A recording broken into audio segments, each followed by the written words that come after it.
আসসালামু আলাইকুম বন্ধুরা। খুব অল্প সময়ে খুব কম উপকরণ দিয়ে হঠাৎ করে আপনারা এই ডিনার রেসিপিটি বানিয়ে নিতে পারেন। আর এই রেসিপিটা বানানোর জন্য খুব একটা উপকরণ লাগে না, শুধুমাত্র সেদ্ধ আলু আর একটা ডিম থাকলেই চটজলদি আপনারা ডিনার বা সকালের ব্রেকফাস্টে নাস্তাটি তৈরি করে নিতে পারেন। এটা বানানো যেমন সহজ, খেতে কিন্তু অনেকটাই টেস্টি। তাই আমি এখানে একটা বড় সাইজের আলু লবণ দিয়ে সেদ্ধ করে নিয়ে এটাকে গ্রেট করে নিয়েছি। আলুটা আমি এখানে গ্রেটার দিয়ে গ্রেট করে নিয়েছি, আপনারা চাইলে এই আলুটাকে ম্যাশ করেও নিতে পারেন। এবার এখানে একটা ডিম ফাটিয়ে দিয়ে দিচ্ছি। আপনারা চাইলে একটার পরিবর্তে দুটো ডিমও দিতে পারেন, তাতে কোনো অসুবিধা নেই। এবার এই ডিম আর আলুটাকে একটা হ্যান্ড উইক্স দিয়ে খুব ভালো করে মিশিয়ে নেব। আর যেহেতু এখানে আলুটা আমি গ্রেট করে নিয়েছি, তাই আলুর মধ্যে কোনো দলাভাব নেই আর ডিমের সঙ্গে খুব সহজেই কিন্তু মিশিয়ে নেওয়া হয়ে গেছে। এবার এই আলু আর ডিমটাকে খুব ভালো করে মিশিয়ে নেব। আর মিশিয়ে নেওয়ার পর আমি এখানে অল্প করে একটু ছাতু দিয়ে দেব। আপনারা চাইলে এখানে ছাতুর পরিবর্তে অল্প করে আটাও দিয়ে দিতে পারেন। আর আমি এখানে ছাতু দিচ্ছি, কারণ এই ছাতু দিলে কিন্তু এর টেস্টটা অনেকটাই বেড়ে যায়। ছাতু দিয়ে নাস্তাটা তৈরি করলে খেতেও অনেকটাই টেস্টি হয়। এবার ছাতু দেওয়ার পর এর মধ্যে আমি দিয়ে দিলাম একটা বড় সাইজের পেঁয়াজ কুচি আর দুটো কাঁচামরিচ কুচি।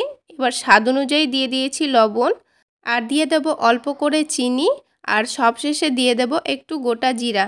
এবার সব কিছুকে এই হ্যান্ড উইক্সটা দিয়ে খুব ভালো করে মিশিয়ে নেব। আর এই মিশিয়ে নেওয়ার জন্য এখানে অল্প করে পানি দিয়ে দিচ্ছি। আর অল্প করে পানি দিয়ে ব্যাটারটা তৈরি করে নিতে হবে, কারণ এর মধ্যে আমি সবশেষে ময়দা অ্যাড করব, তাই এখানে অল্প করে পানি দিচ্ছি। এবার এই মিশ্রণটা পাতলা করে গুলে নেওয়ার পর এখানে আমি যতটা পরিমাণ ছাতু নিয়েছি ঠিক ততটা পরিমাণ ময়দা নিয়েছি। আর ময়দাটা এখানে অল্প অল্প করে দিয়ে ব্যাটারটা তৈরি করে নেব।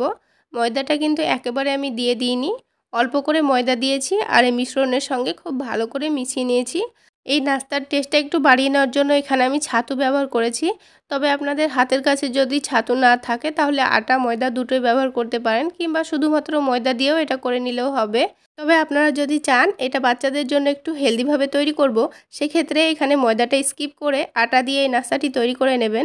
তাহলে দেখবেন এই নাস্তাটির মধ্যে সেদ্ধ আলু, ডিম আর আটা সব কিছুই আছে। আর অল্প একটু তেলে ভেজে নিলে কিন্তু বাচ্চাদের জন্য পারফেক্ট একটা হেলদি নাস্তা হয়ে যাবে। তো বন্ধুরা, আমি এখানে ময়দা দিয়ে করে নিচ্ছি।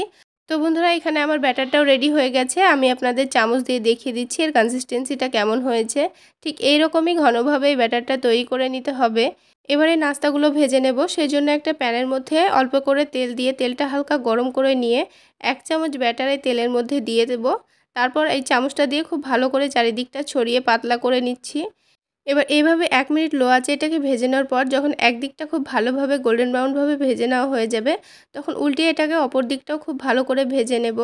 এবার অপর দিকটা ভেজে নেওয়ার জন্য আবারও আমি একটু তেল ছড়িয়ে দিলাম।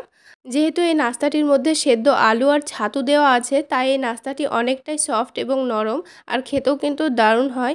তাছাড়া ডিনারে কোনো রকম সবজি করার ঝামেলা ছাড়া কিন্তু এই নাস্তাটা এমনিতেই খাওয়া যায়। আবার আপনারা সস দিয়েও এটা খেতে পারেন। একটা নাস্তা ভাজা হয়ে গেছে, ঠিক একই রকমভাবে আমি সবগুলো নাস্তা ভেজে নিয়েছি।